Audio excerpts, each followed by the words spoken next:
Well, hello again. Module number two. We're just plugging right along, and so I hope module one was helpful for you. I hope you were able to grasp some of the content and able to complete the quiz. And hopefully, you know where that video was shot. That from my intro video, and you got points. And just remember that there's points in every module for you to sort of reinforce the content to learn to just demonstrate what you've learned during the week, and so don't miss those points.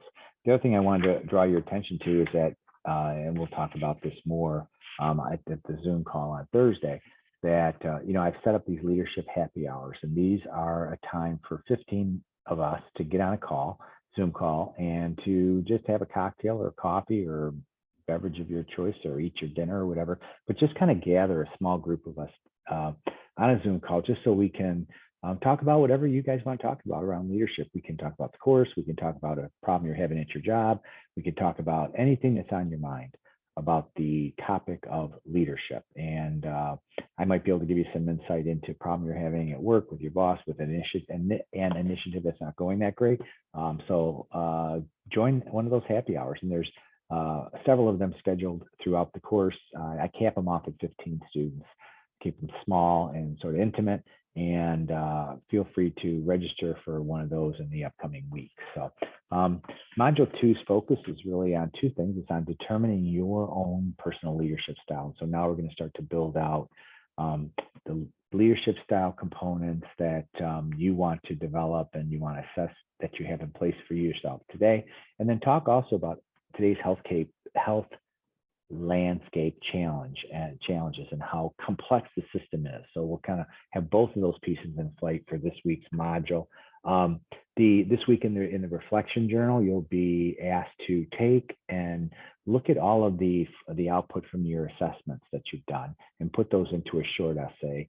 I forget how many, 2 pages or whatever, double space, not a big deal. But just begin to think about what you took away from those three assessment tools that are in the modules. So really the goals, there's three objectives for the modules. First, that we become familiar with at least 4 leadership style assessments.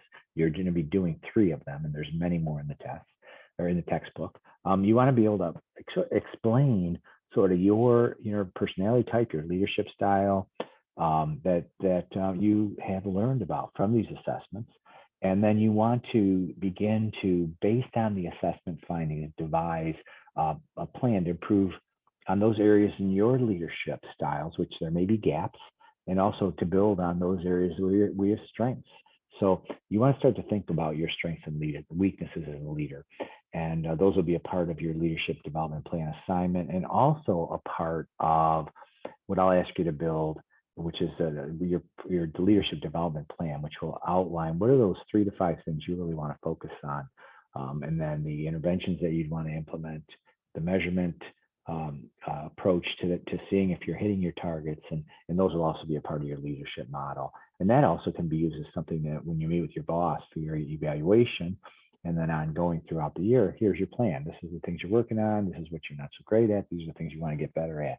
And so I guess if I was to summarize what's the focus of the module, is really understand yourself, understand and know yourself, and know what your strengths are, know what your weaknesses are. And all of that you want to view in the context of the complexity of the healthcare ecosystem. And so regardless of your own natural strengths or talents or abilities, whatever you have are just gifts, you want to know what areas you're strong in, where areas not so much, so you can really begin to focus on those things, and asking yourself, what kind of leader are you? What are your strengths? What are your weaknesses? And are you aware of those things? Do you actually even understand what they are?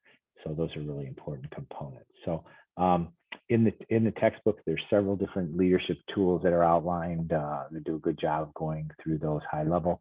And again, you'll have the Enneagram, the Greg Gallup strength tool you'll do yourself if you haven't already done it.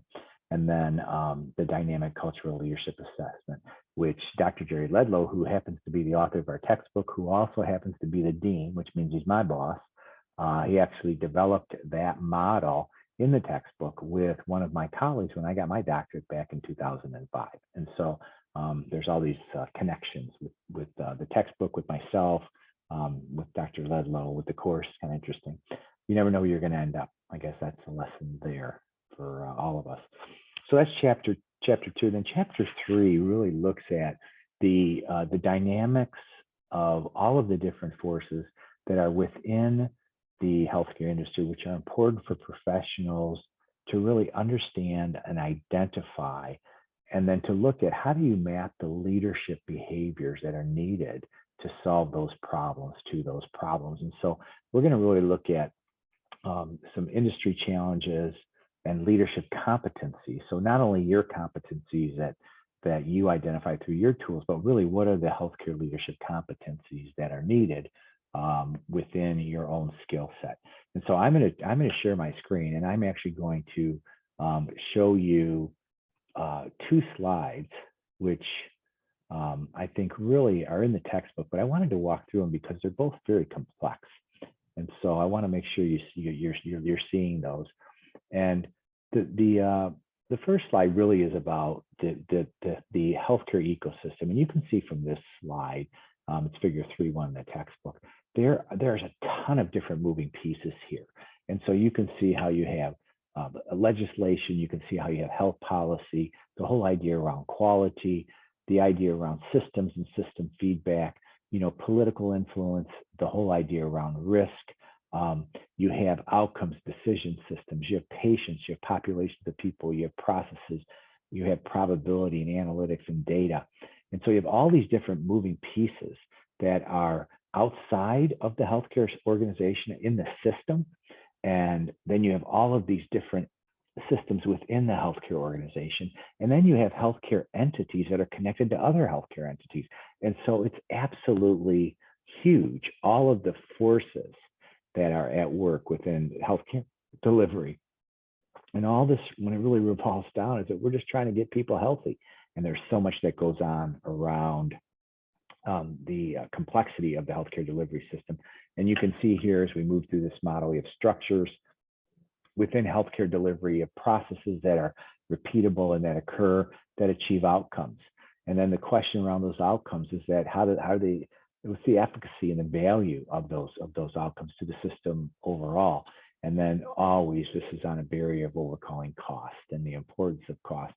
And then down here at the bottom of the model are 5 different sort of horizontal lines, public health, healthcare delivery, socio-demographic factors, resources, reimbursement, funding, and then technology and advancement. And these are different sort of components of healthcare delivery. And in this model, you'll read about it in the book. We are making a change actually with the next edition of the textbook, which I'm going to be helping Dr. Ledlow with, to take this piece around resources, reimbursement, and funding and split that out, because we are really dialed into the reality that reimbursement and funding, even though it's a resource, it's money, right? Money is a resource. It's really its own separate component and its separate entity. And so we're going to introduce, actually in the course this semester, more information on managed care and that topic, the role of the health plan. And so you've got how the legislation in the country sort of drives the kind of care that's delivered, what kind of regulations are put in place, how the funding occurs around healthcare delivery, and then the operational processes that occur to deliver care, and then all of the pieces that have to do with outcomes and the delivery of that care. And so it's important for healthcare leaders to at least to begin to get their arms around the challenges within these different domains. And then this next slide addresses some of the competencies that are needed within the healthcare system by leaders. And so you can see that some of these areas over here, which are really sort of the competencies, population and community health, demographic and socioeconomic factors, where people live, what their incomes are, the whole idea around complexity and change within healthcare and how quickly that is occurring, and then understanding about systems thinking and technology and medical informatics, and then decision-based making based on evidence.